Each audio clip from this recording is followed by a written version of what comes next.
Welcome to Hauppauge. It's my honor to lead this ceremony here today. I'm Congressman Nick LaLota. More importantly, I'm a Navy veteran, and welcome everybody to my district office site to commemorate and recognize Robert Terrell's service and sacrifices that he made for the United States Army, for the United States of America 57 years ago in Vietnam. And we have the honor of having many distinguished guests, and I'll go through them in a little bit. But from Post 6249, VFW Post 6249, Commander Joe Cognatori is here. And Commander, would you post our colors, please, sir? Detail, post colors.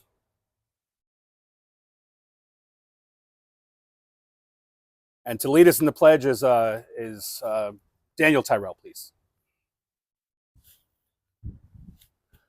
I pledge allegiance to the flag of the United States of America, and to to the the republic republic for which which stands stands one nation, under God, indivisible, with liberty and justice for all. Two. Detail, entire colors. So we gathered many special guests here with us today for this high honor, and I wanted to acknowledge a few of them. From the Military Order of the Purple Heart, Adjutant Finance Officer Earl Mutz. Where are you, Earl? Good to be with you, Marine. Thank you. All right, sir. From VVA, Vietnam Veterans of America, Chapter 11, my good friend, President Richie Kitson, and his members.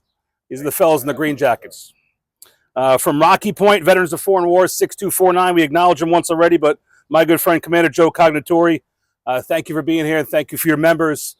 For those who don't know, we do a weekly constituent hour, 4 hours, in fact, on Thursday afternoon at the VFW post in Rocky Point, and you've been a gracious host along the way. We appreciate you, Commander. AMVETS Post 18, of which Mr. Terrell is a member. I see your AMVETS back here. Thanks, sir, for being with us today. From the IBEW, the International Brotherhood of Electric Workers.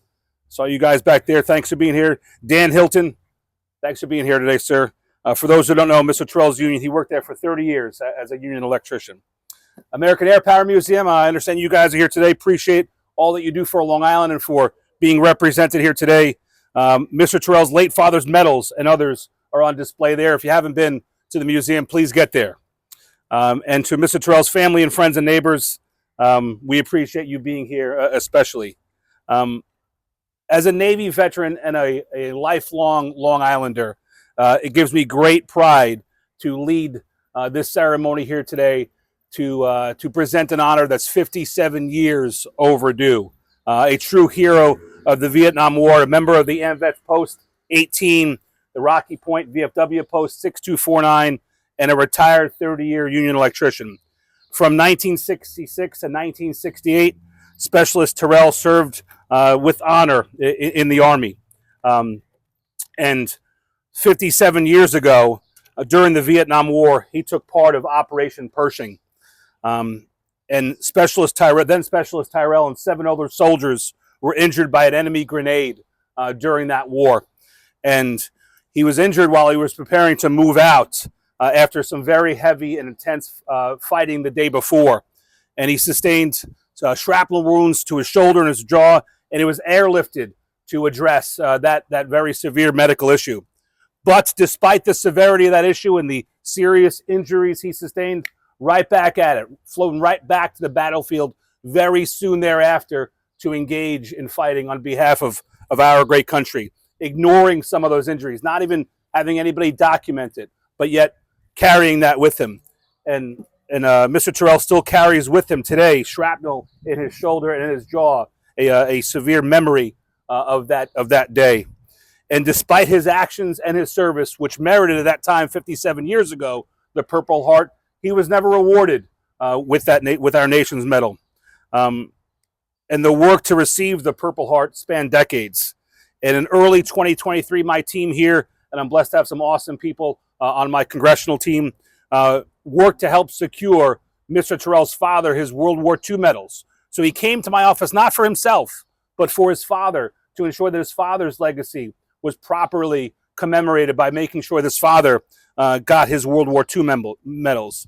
And my team and Robert started to talk about Robert's own service, which he's not a big talker, doesn't talk about it that much, which is how you know he was pretty serious when he was there. And my team and Robert talked about some of his service in Vietnam, which resulted in those very serious injuries, meriting the Purple Heart.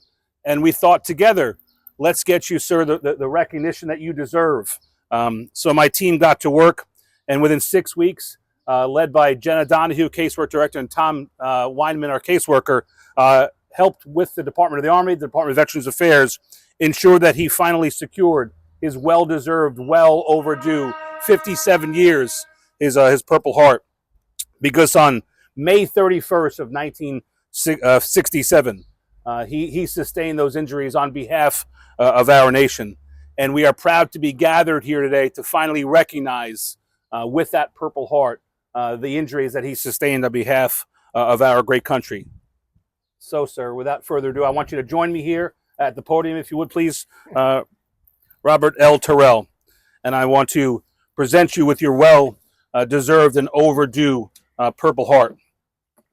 And the wording on this is very sacred and special, and it's common throughout those who have earned this medal. So in the name of the President of the United States and by the direction of the Secretary of the Army, I, Nick LaLota, present the Purple Heart to Specialist Robert L. Terrell, recognizing his injuries received on May 31st, 1967 in the Republic of Vietnam, signed by the Honorable Christine E. Wormuth, Secretary of the Army. And Daniel, would you join us as well?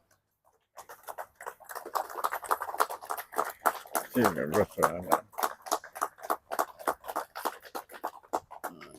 here.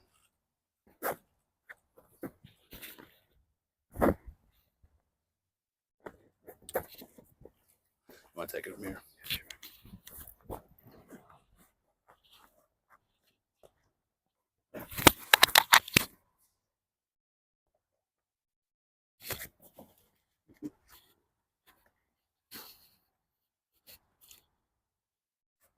On that side.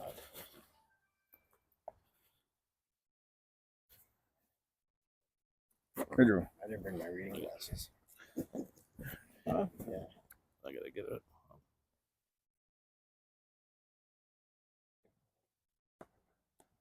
I think we got it now. Okay. Nope.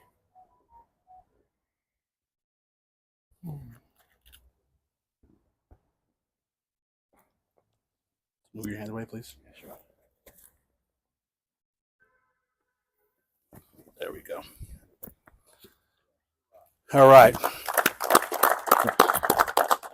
I'm going to ask Mr. Terrell to speak in a few moments, but I believe that his story is one of courage, of valor, of perseverance, and his service should remind us all of the immense service and sacrifice that so many who have worn the uniform give to us. And specifically to the Vietnam veterans, and I see you folks in the green jackets here today, comrades of Mr. Terrell. Your service, gentlemen, does not go unnoticed. And while the nation got it wrong decades ago, we want to help try to get it right. You were not shown the respect and appreciation that other generations of Americans received when you returned home. And it's incumbent upon this generation of Americans and politicians and citizens and everybody between to help get that right. One of the ways that we do that is recognizing sacrifices that were made so many decades ago in Vietnam on behalf of the nation. And today's Congress needs to be focused a little bit more on the things that are most serious to our country. And you see some unserious members on TV getting all that TV time. Nevertheless, there are a decent core of us that, ladies, gentlemen, are dedicated to the servicemen and women who have made this country the greatest country the nation has ever known. And specific to the Vietnam veterans, I've worked with my colleagues to introduce a liver fluke legislation, knowing how much that liver fluke issue has plagued the Vietnam veterans. We are trying to, through the Department of Veterans Affairs, to ensure that that disease gets its proper attention so that folks who served in Vietnam, we want to ensure that folks who served in Vietnam get the care, the respect, the attention that you all have earned throughout your time. Authorizing this study will increase our understanding of liver fluke and get hardworking men and women the attention they need. I think it's incredibly important that we take time out of our lives, and you folks who are here today are a testament to that, the personification of that dedication to ensure that their sacrifice is never forgotten. And if anybody out there has anybody who is a veteran who needs help with any sort of assistance or whatnot, My office stands ready every day to help you. But ladies and gentlemen, without further ado, a true hero, somebody who has sacrificed with honor our nation, his family, and we are so appreciative that he's here today. Robert Terrell, ladies and gentlemen. All right, I want to take a few minutes, if I can get myself together, to thank Nick LaLota. I came to him.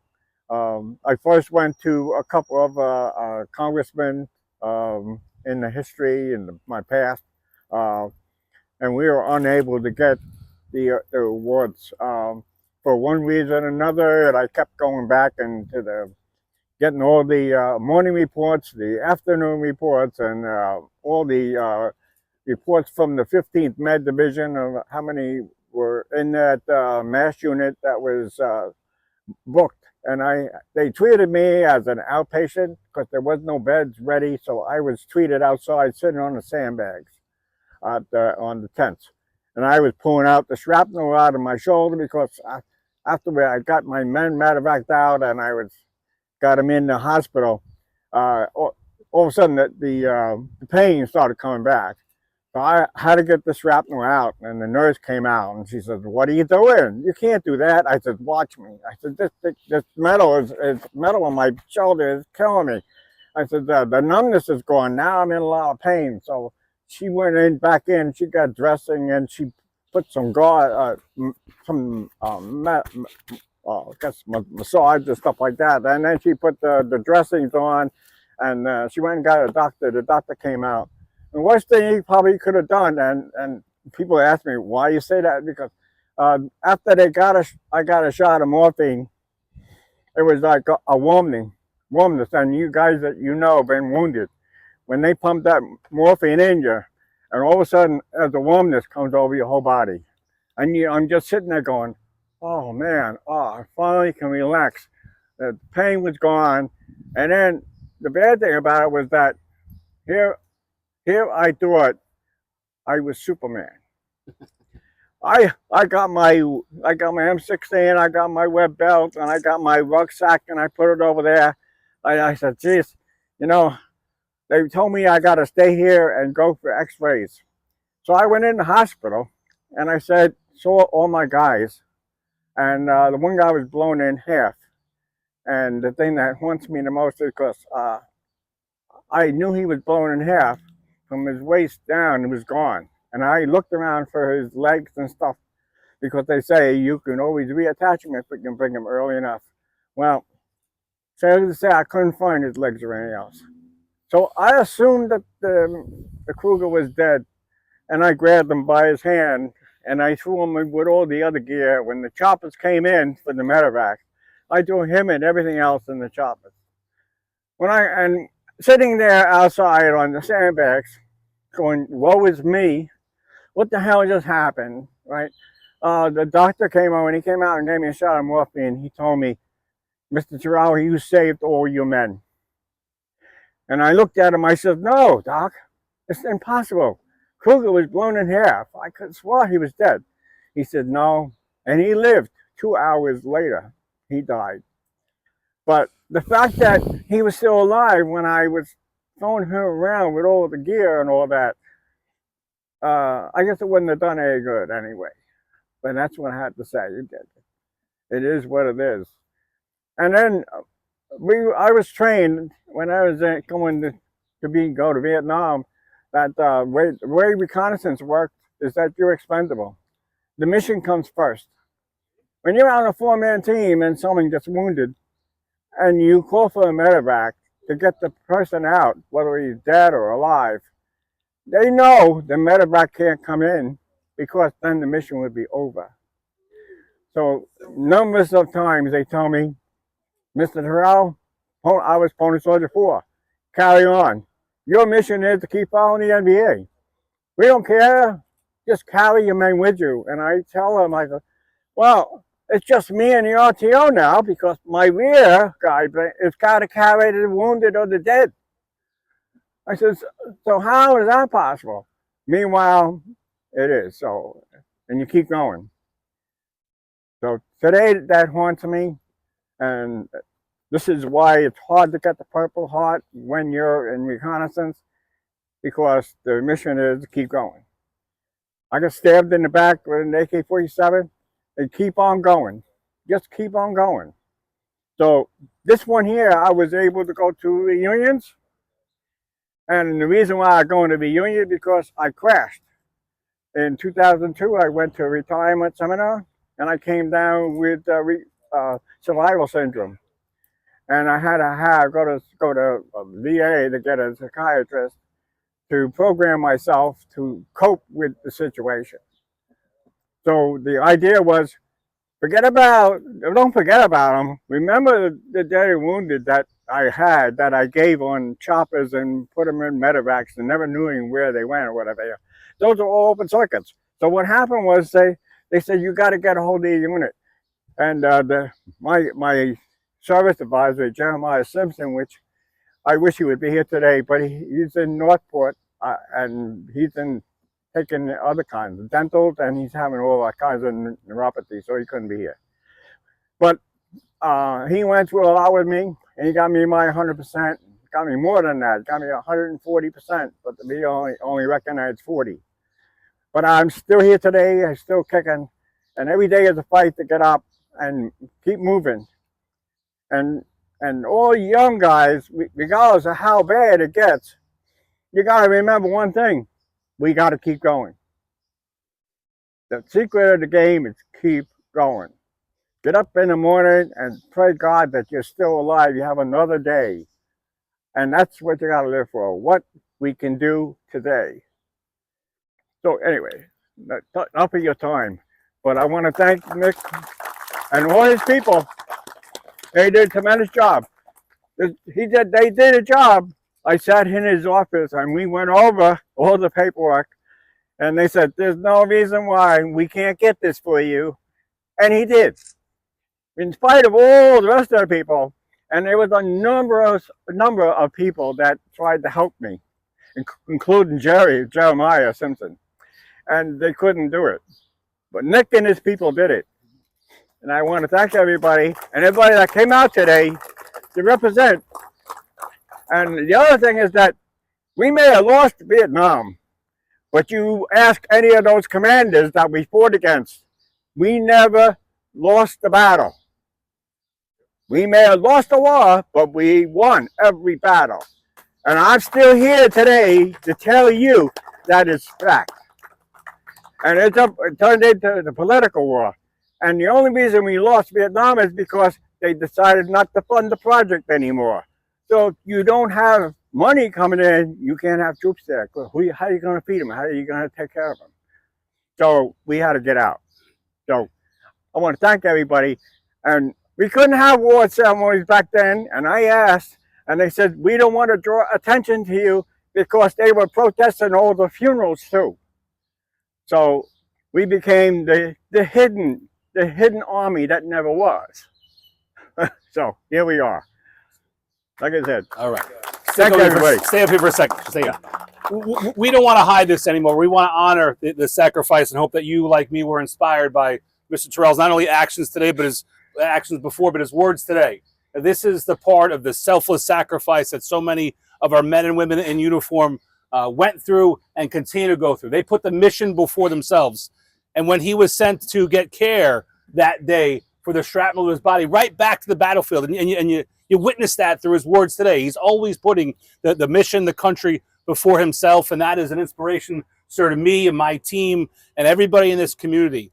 It doesn't go unnoticed. Your sacrifice should be honored. And newer veterans, honestly, we get more respect, things from the VA. It helped me pay for a couple of degrees afterwards. The sacrifice that you and your generation went through paved the way for a better treatment of all veterans throughout our great country because of what you went through. So we want to say thank you so much to that and for you. Does anybody want to ask Mr. Terrell any questions that maybe he didn't cover during his remarks? He's a wealth of knowledge, a true American hero that we're so proud to have with us today. Mr. Terrell, did you ever consider seeking a Purple Heart for yourself? Congressman mentioned you were seeking medals for your father.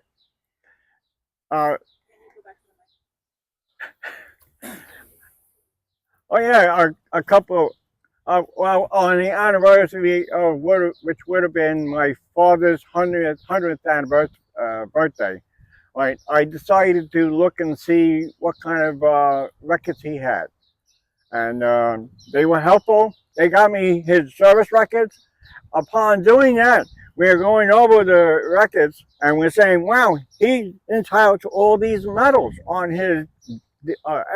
Well, it wasn't DD 214 at the time. They were ETA, exiting the service. Wow. So they said, well, what do you want us to do? I said, well, can we get the medals? And they said, we will do that. And they did. Upon getting the medals, I got a hold of my brother and I got his flag that he was buried, I gave my mother, and I gave it to, and I put the medals inside the flag, the triangle, right?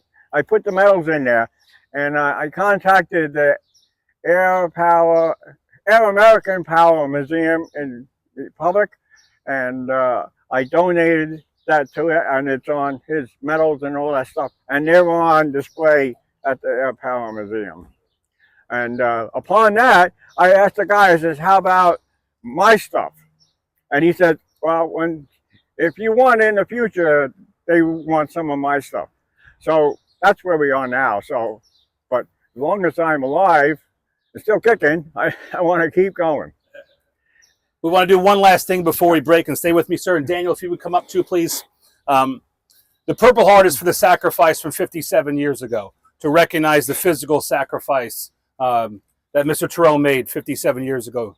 But his continuing involvement in the community and inspiring us and showing his leadership and his dedication to our country was recognized in flying this flag over the United States Capitol about 2 weeks ago in anticipation of the ceremony. So I want you and your flag, sir, you and your family to take this flag as recognition for your continued involvement and leadership to our great country. Oh, wow. There you are. Wow.